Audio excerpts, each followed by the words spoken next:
नमस्कार दोस्तों, मैं राज पांडे। आप देख रहे हैं आरसीएन टुडे। आइए जान लेते हैं अभी की बड़ी खबर, मुख्य समाचार के बारे में। अभी की लेटेस्ट अपडेट के बारे में बात करेंगे, पूरी खबर विस्तार से देंगे। आज की इस वीडियो में आपको 20 बड़ी खबरों के बारे में जानकारी मिलेगी। जो भी खबर दूंगा सही और सटीक दूंगा। इस चैनल के माध्यम से सच को सच कहा जाता है, झूठ को झूठ कहा जाता है। ना पक्ष ना विपक्ष, वल्ली निष्पक्ष। आज की इस वीडियो में आपको उत्तर प्रदेश और बिहार की बड़ी खबरों के बारे में जानकारी मिलने वाली है, तो वीडियो को पूरा देखिएगा, समझने का प्रयास करिएगा। 20 बड़ी खबरें आपके लिए इम्पॉर्टेंट है। हर एक क्षेत्र से जुड़ी खबरें हैं जिसके संबंध में आपको जानकारी होना आवश्यक है। वीडियो पसंद आए तो लाइक शेयर जरूर करिएगा। इसी प्रकार की ऑथेंटिक जानकारी के लिए आप हमसे जुड़ भी सकते हैं। जुड़ने के लिए चैनल को सब्सक्राइब करें, बेल आइकन दबाएं, ऑल पर सेलेक्ट करें, जिससे हमारे वीडियो का नोटिफिकेशन आप तक सबसे पहले पहुंच जाए, वीडियो को आप सबसे पहले देख पाएँ। सबसे पहले हम बात करेंगे आज लखनऊ में होने वाले प्रदर्शन के बारे में। सबसे पहले मैं बात करूंगा नई प्राथमिक शिक्षक भर्ती को लेकर। नई प्राथमिक शिक्षक भर्ती का विज्ञापन जारी होने वाला है, लेकिन ऊंट के मुंह में जीरा। 97,000 नई प्राथमिक शिक्षक भर्ती की मांग की जा रही है। लगातार इको गार्डन में धरना प्रदर्शन चल रहा है, लेकिन आज 28 तारीख है और आज लखनऊ में विशाल धरना प्रदर्शन होने जा रहा है। प्रशिक्षुओं के द्वारा यह धरना प्रदर्शन किया जाएगा, जो कि यूपी टेट और सी टेट क्वालिफाई हैं। यह अंतिम प्रदर्शन होगा। अगर आज सफलता नहीं मिली तो कभी सफलता नहीं मिलेगी और 97,000 नई प्राथमिक शिक्षक भर्ती का विज्ञापन जारी हो पाने की संभावना बहुत कम है। जानकारी के अनुसार लखनऊ में 900 प्रशिक्षु अब तक पहुंच चुके हैं। उम्मीद है कि 2 से 3 हज़ार प्रशिक्षु धरना प्रदर्शन में शामिल होंगे, तो संख्या बड़ी होने वाली है। अगर आप लोग निर्धारित समय पर अपनी मांगों को लेकर पहुंच गए, शामिल हुए, तो हो सकता है कि 97,000 प्राथमिक शिक्षक भर्ती नहीं तो 51,112 पदों पर भर्ती का विज्ञापन जारी हो जाए। लेकिन आप लोग घर बैठे रहे, कुछ नहीं किए तो कुछ होने वाला नहीं है। एक मैं तस्वीर आपको दिखाना चाहता हूं, किस तरह से लड़कियां और लड़के जो प्रशिक्षित हैं, BTC क्वालिफाई हैं, टेट क्वालिफाई हैं, सी टेट क्वालिफाई हैं, BEd किए हुए हैं, सभी लोग इस प्रदर्शन में शामिल होने जा रहे हैं। शांतिपूर्वक प्रदर्शन से सरकार तक अपनी मांगों को पहुंचाने का प्रयास किया जा रहा है। अगर सरकार बातें सुन लेती है तो बहुत अच्छी बात है, नहीं सुनेगी तो 2022 में इसका बदला प्रशिक्षुओं के द्वारा लिया जाएगा। सबसे पहले उस वीडियो क्लिप को आप लोग देख लीजिए।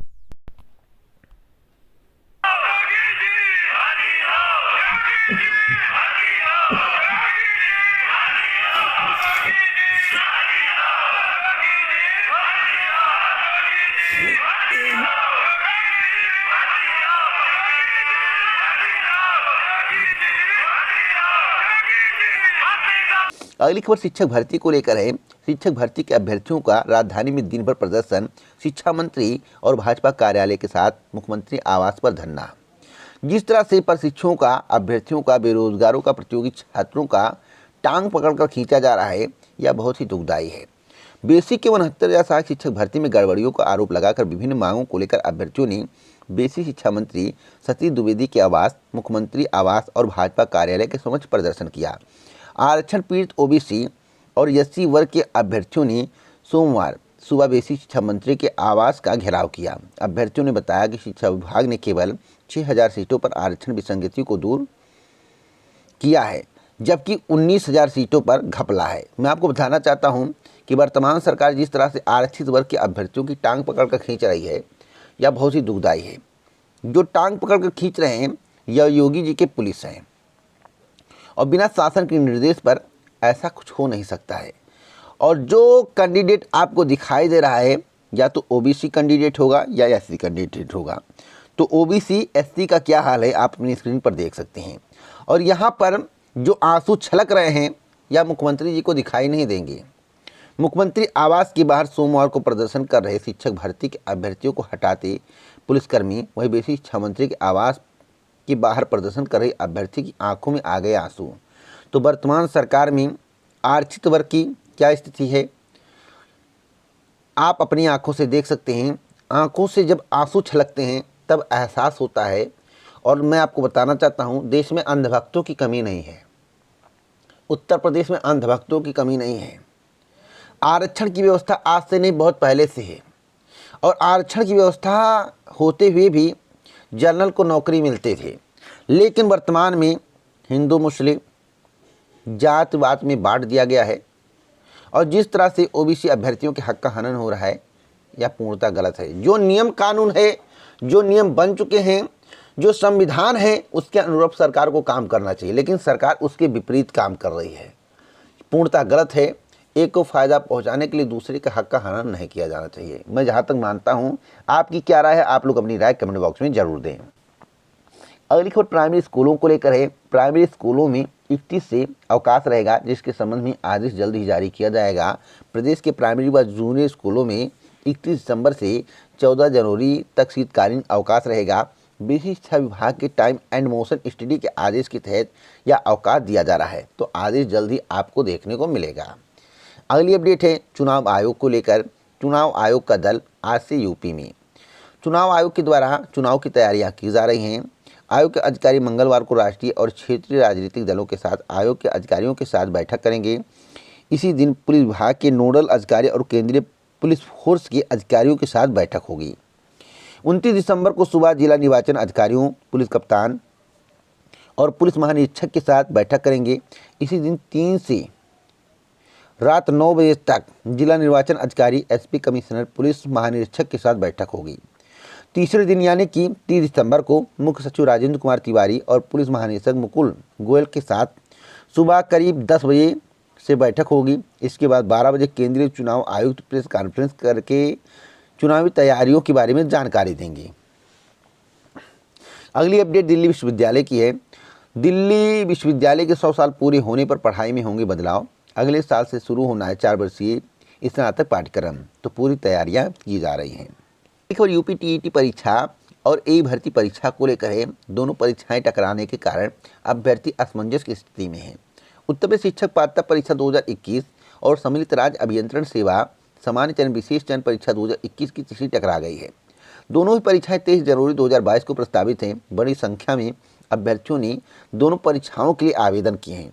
अभ्यर्थी की मांग है कि दोनों परीक्षाओं में से किसी एक परीक्षा को टाल दिया जाए ताकि अभ्यर्थियों को दोनों परीक्षाओं में शामिल होने का मौका मिले। सवाल है कि कौन सी परीक्षा टल सकती है, टलेगी या नहीं टलेगी, यह तो आयोग के द्वारा निर्णय लिया जाएगा, पीएनपी के द्वारा निर्णय लिया जाएगा, लेकिन कौन सी परीक्षा टल सकती है? मैं आपको बता दूं, जिस परीक्षा की तिथि पहले निर्धारित की गई है वह परीक्षा नहीं टलेगी। साथ ही साथ जिस परीक्षा की तिथि पहले निर्धारित की गई है, कैंडिडेट की संख्या कम है, और जिस परीक्षा की तिथि बाद में निर्धारित की गई है, कैंडिडेट की संख्या अधिक है, सेंटर अधिक बनाए गए हैं, तो कम कैंडिडेट वाली परीक्षा टाल दी जाएगी। तो आपको थोड़ा वेट करना होगा। आगे कोई अपडेट मिलेगी तो मैं आपको अवश्य दूंगा। इसके संबंध में बहुत जल्द ही निर्णय लिया जाएगा। अगली अपडेट है कि जनवरी से 15% तक सस्ते हो जाएंगे खाद्य तेल। दाम इतने बढ़ा दिए गए हैं कि 15 रुपये से कोई फ़र्क नहीं पड़ेगा। आपको बता दें कि सरसों के तेल में 15 रुपये की कमी देखने को मिलेगी, सोयाबीन के तेल में 10 रुपये की कमी और मूंगफली के तेल में 30 रुपये की कमी देखने को मिलेगी, जो जानकारी मिल रही है। अगली अपडेट है कि सरकारी स्कूलों में 1 से 15 जनवरी 2022 तक छुट्टी।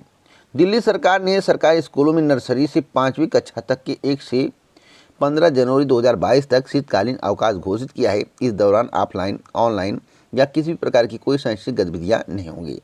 शिक्षा निदेशालय की ओर से सोमवार को जारी सर्कुलर में कहा गया है कि अब तक पढ़ाए गए पाठ्यक्रम में से छात्रों को असाइनमेंट दिए हैं व इनका मूल्यांकन रिकॉर्ड भी रखने को कहा गया है, यानी कि जो पहले किया गया है उसका रिकॉर्ड रखा जाए। अगली अपडेट है, मोदी जी आज कानपुर को देंगे मेट्रो की सौगात, जैसा कि आप अपनी स्क्रीन पर तस्वीर देख रहे हैं। अगली अपडेट है कि 8 साल से भर्ती फंसी परीक्षा में शामिल होने की अब बीत रही है उम्र। नई एपीएस भर्ती को लेकर मामला संगीन है। आपको बताना चाहता हूं, 250 पदों का याचन उत्तर प्रदेश लोक सेवा आयोग को प्राप्त है, लेकिन भर्ती क्यों नहीं आ पा रही है? अपर निजी सचिव की भर्ती है। नई भर्ती के लिए अभ्यर्थी 8 साल से इंतजार कर रहे हैं। उत्तर प्रदेश लोक सेवा आयोग को 3 साल पहले एपीएस के 250 पदों का याचन मिल चुका है, लेकिन आयोग विज्ञापन जारी नहीं कर रहा है।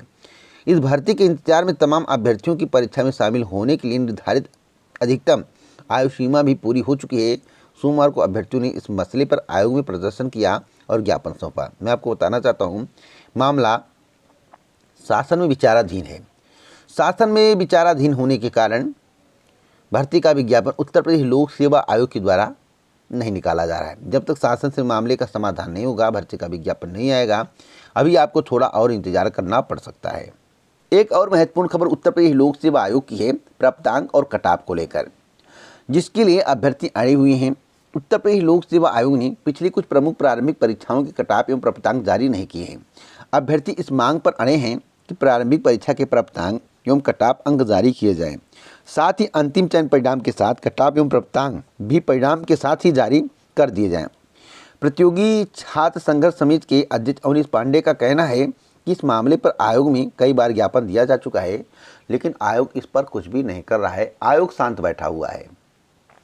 सवाल है कि उत्तर प्रदेश लोक सेवा आयोग के द्वारा प्राप्तांक एवं कटाप क्यों नहीं जारी किया जा रहा है? कुछ गड़बड़ तो नहीं है? तो मैं आपको बताना चाहता हूं, जो नियम है उस नियम का पालन आयोग को करना चाहिए। अगर कटाप अंक प्राप्तांक अभ्यर्थियों को बता दिया जाए, प्रतियोगी छात्रों को बता दिया जाए, तो उनकी तैयारी और बेहतर हो सकती है। कटाप अंक और प्राप्तांक क्यों नहीं जारी किया जा रहा है? उत्तर प्रदेश लोक सेवा आयोग को इसके बारे में जानकारी देना चाहिए। कहीं दाल में कुछ काला तो नहीं है? उत्तर प्रदेश लोक सेवा आयोग को बताना चाहिए। अगली अपडेट है, एडेड कॉलेजों की 1135 शिक्षक होंगे विनियमित। जैसा कि बताया जा रहा है कि सरकार नहीं करेगी, लेकिन आज के समाचार पत्रों को पढ़ने के बाद ऐसा प्रतीत होता है सरकार कहती कुछ और है, करती कुछ और है। प्रदेश के अशासकीय सहायता प्राप्त माध्यमिक कॉलेजों में कार्यरत शिक्षकों को 21 साल बाद विनियमित करने की तैयारी है। असल में शासन ने एडेड कॉलेजों में कार्यरत बस 2000 तक के शिक्षकों को विनियमित किया था, लेकिन 1135 शिक्षक विनियमितीकरण के नियमों में न आने से छूट गए थे। उनके लिए नियमावली में संशोधन करके विनियमित करने का रास्ता निकाला गया और प्रस्ताव शासन को भेजा गया है। इस संबंध में जल्द आदेश जारी होने की उम्मीद है।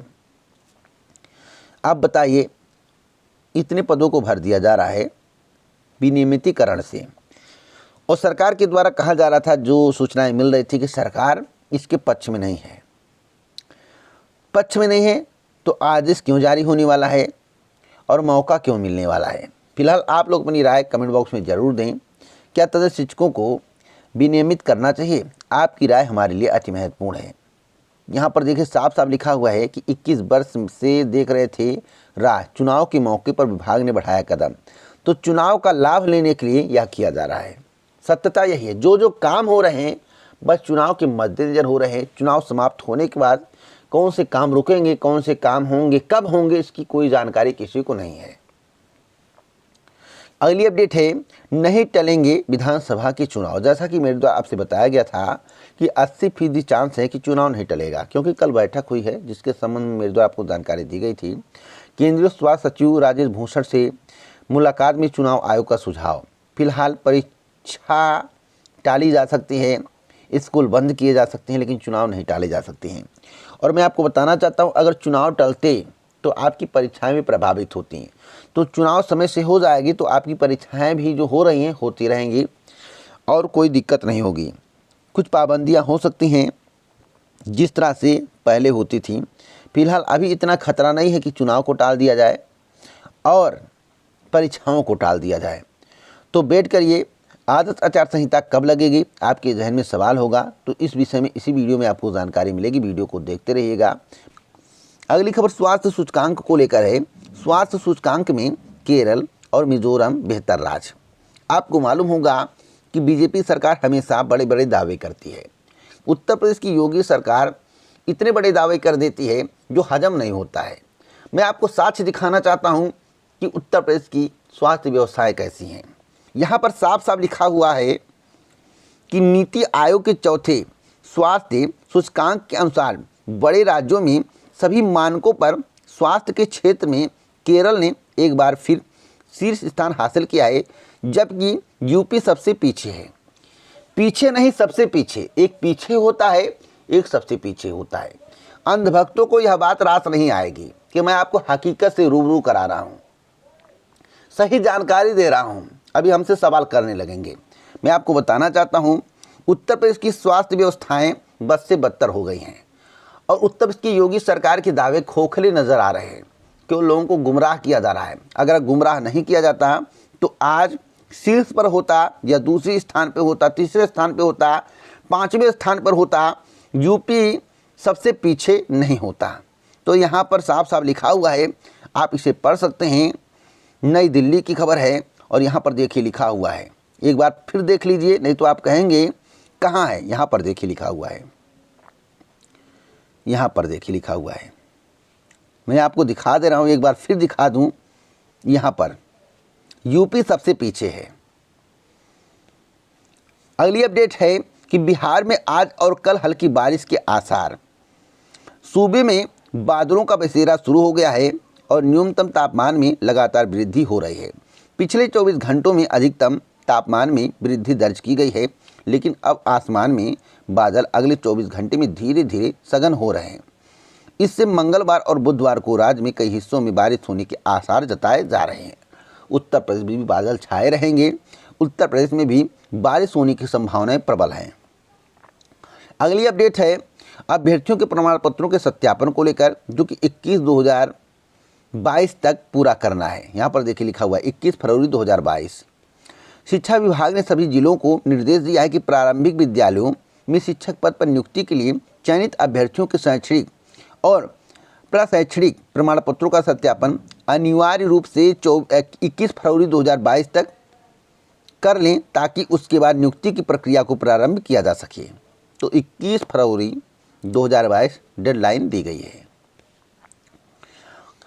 अगर आपको इसी प्रकार की ऑथेंटिक जानकारी चाहिए, अगर आप चाहते हैं कि सही सटीक जानकारी आपको मिले, तो अभी चैनल को सब्सक्राइब करें, बेल आइकन दबाएं और प्रेस कर वीडियो को लाइक शेयर करना मत भूलें।